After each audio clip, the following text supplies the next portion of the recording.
مسئلہ یہاں تک محدود نہیں ہے کہ ہم جلسہ کر سکتے ہیں یا نہیں کر سکتے. اس بات پر سنجیدگی سے غور کیا جائے کہ ہمارا ملک آج کہاں کھڑا ہے.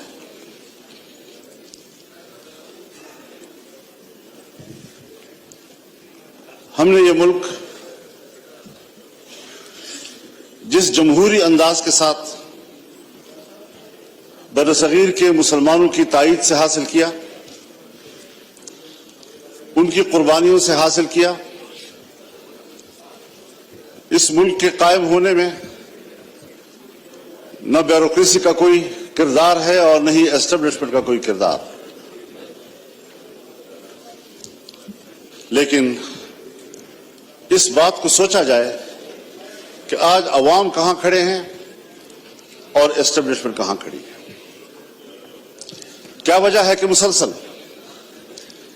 ایوان پر سوال اٹھایا جا رہا ہے، ہماری عوامی نمائندگی پر سوال اٹھائے جا رہے ہیں. کیا یہ عوام کے نمائندہ پارلیمنٹ ہے یا یہ اسٹیبلشمنٹ کا ترتیب دیا ہوا پارلیمنٹ ہے؟ اس سے کب نکلنا ہے ہم نے، یا مزید دھستے چلے جانا ہے؟ یہ ملک جس میں حکومت محلاتی سازشوں کی بنیاد پر بنتی تھی اور ٹوٹتی تھی، بیوروکریٹس فیصلہ کرتے تھے آج وزیر اعظم کون ہے تو کل وزیر اعظم کون ہے. ایک زمانے میں ملک کے ایک صدر مملکت نے اپنے دور حکومت میں 5 وزیر اعظم تبدیل کیے. بڑی مشکل کے ساتھ، عوام کی جدوجہد کے ساتھ اس ملک میں عام آدمی کو ووٹ کا حق ملا. پارلیمانی طرز حکومت پر اتفاق ہوا، الیکشن ہو گئے سن 1970 میں، جسے آج ہم بطور مثال پیش کرتے ہیں. لیکن انتخابات کو بطور مثال پیش کرنے کے بعد کیا اس کے نتائج پر بھی ہماری نظر ہے، جس کے نتیجے میں ملک دو لخت ہو گیا، ہم پارا پارا ہو گئے. قائد اعظم نے جو قوم کو موٹو دیا تھا، اتحاد، تنظیم اور یقین محکم، وہ کہاں رہا؟ قائد اعظم کا پاکستان کہاں ہے آج؟ شاید تاریخ اس کے حقائق سے پردہ اٹھائے گا. تاریخ معاف نہیں کرتی کسی کو.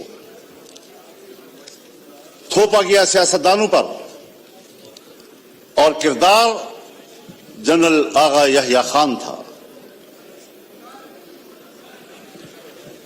حکومت کو چلنے ہی نہیں دیا گیا. پھر ماشاء اللہ، پھر ہم کچھ سنبھلے تو پھر ماشاء اللہ. سوچنا یہ ہے کہ اسٹیبلشمنٹ ہمیں جو نتائج مرتب کر کے دے، جن کو یہاں پر بیٹھنے کے لیے فہرست میں نام شامل کرے، اس پر کب تک آپ سمجھوتے کرتے رہیں گے؟ کب تک ہم یہ سوچتے رہیں گے، بھیک مانگتے رہیں گے ان کے دروازوں پر بیٹھ کر؟ اور جو الیکشن ہوئے ہیں، ہمیں تو 2018 کے الیکشن پر بھی اعتراض تھا، آپ کو بھی اعتراض تھا، پیپلز پارٹی کو بھی اعتراض تھا، مسلم لیگ نون کو بھی اعتراض تھا، میرے بزرگ بیٹھے ہیں ان کو بھی اعتراض تھا. اس وقت بھی تو مینڈیٹ تقریباً وہی ہے، کچھ تھوڑا آگے پیچھے. اسی مینڈیٹ کے ساتھ اس وقت دھاندلی کیوں تھی اور اسی مینڈیٹ کے ساتھ آج دھاندلی کیوں نہیں ہے؟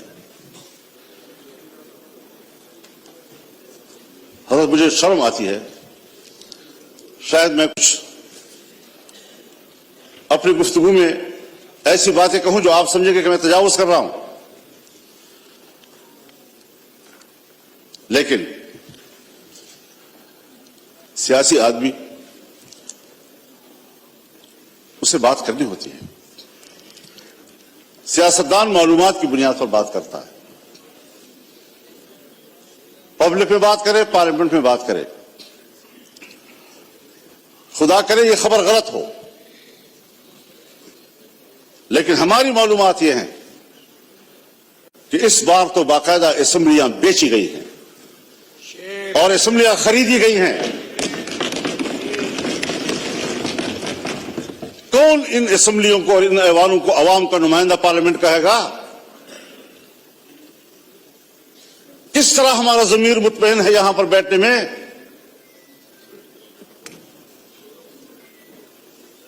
ہارنے والے بھی پریشان اور جیتنے والے بھی مطمئن نہیں. اس کیفیت میں